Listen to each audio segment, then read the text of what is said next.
Bonjour à tous et bienvenue pour cette nouvelle réalisation. Aujourd'hui, on se lance dans la maison russe que j'ai chiffrée numéro 3. Donc, vous voyez, j'ai fait mon petit gabarit en carton avec les fenêtres. Elle ressemblera plus ou moins à ça. Donc, pour vous donner une idée du matériel, il vous faut donc du carton. Du carton ondulé, ça sera pour le toit. Il vous faut des bâtonnets type touillette, des bâtonnets type glace. Il vous faudra de la dentelle et il vous faudra du papier cartonné type dentelle. Celui-ci, je l'ai trouvé sur Creavea et aussi de la pâte autodurcissante ou des cartons de ouf. Voilà, on a fait la liste, on y est. Alors, on va coller tout ça. Je vais tester la colle que je me suis achetée aujourd'hui, c'est de la Giotto. Donc, pour tous ceux qui se demandent ce qu'est de la colle PVA, parce qu'on voit souvent et on ne sait pas trop ce que c'est en fait, eh bien, la colle PVA, elle est là. Voilà, c'est elle. C'est de la colle vinylique en fait, et ça prend rapidement, voilà, c'est marqué dessus, colle PVA. On en voit souvent dans les tutos, surtout anglais. Eh ben c'est elle, c'est la colle Giotto. Alors la maison avance tout doucement, donc vous voyez les petits bâtonnets et les grands bâtonnets. Donc ça prend forme tout doucement. Là j'ai peint, donc je vais m'occuper de la dentelle autour des fenêtres pour faire les pourtours des fenêtres. Et ensuite, je peindrai tout ce qui est le haut du toit et les petites briquettes réalisées en boîte à œufs. Alors, boîte à œufs, j'ai utilisé, je vais vous montrer ça, l'intérieur de la boîte à œufs, qui fait vraiment effet brique, et non pas l'extérieur qui est... enfin, il est très joli l'extérieur, on peut aussi l'utiliser sur d'autres types de projets. Le focus ne se fait pas, bien entendu. Voilà, vous voyez, c'est plus des modèles à chevrons, c'est joli, mais ça ne correspond pas au motif de brique. Bien, donc ça c'est fait, je vais coller tout ça et ensuite j'encollerai ma maison.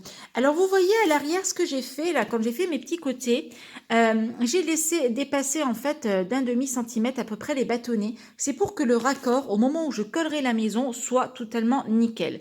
Donc je vous montrerai ça quand la maison sera montée. Eh bien écoutez, moi je vais coller tranquillement ma petite dentelle et mettre en peinture le toit puis le soubassement de la maison avant de tout coller. Et là voilà notre petite maison russe. Donc moi je la trouve vraiment très très jolie. Alors je vais vous montrer un peu. Donc vous voyez autour des fenêtres on a mis les dentelles, on a mis de la dentelle un peu partout. Les petites pierres sont peintes. Là j'ai mis donc du papier cartonné effet dentelle. Donc j'ai trouvé ça sur Creavea. Et franchement, c'était pas cher du tout la feuille. Et je pense que ça va vraiment me servir pour d'autres choses. Donc vous voyez les petites fenêtres, c'est du plastique rigide d'emballage. J'ai simplement peint à l'acrylique blanche la délimitation des fenêtres. Le toit, c'est du carton ondulé pareil que j'ai trouvé sur Creavea. Donc c'était en solde. Donc je l'ai pris parce que ça coûtait vraiment pas cher. Et j'en ai des mètres et des mètres maintenant. Sur le côté, hop, je vous montre ça. Il y a une petite fenêtre, voilà. Et ici, il y a hop, la petite porte, bien entendu. Donc, tout ce qui me manque à faire, c'est quelques petites retouches de peinture, notamment ici, là, vous voyez sur la colle.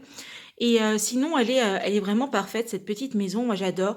Donc au final, elle sera présentée comme toutes ces petites maisons de ce type. Il y aura un petit jardinet devant, une petite barrière qui courra jusque sur le côté à la porte. Eh bien ma foi, j'espère vraiment que cette petite maison russe vous aura plu. Moi j'ai beaucoup aimé la faire, c'était vraiment sympa et puis c'est surtout que le rendu, enfin j'adore, c'est vraiment très très beau. Je vous retrouve très très vite pour eh bien une autre confection. Si cette vidéo vous a plu, abonnez-vous. C'est juste là en dessous, un petit clic, on active la petite cloche et on reçoit toutes les notifications sur son mail pour qu'on se retrouve très très vite sur une prochaine vidéo.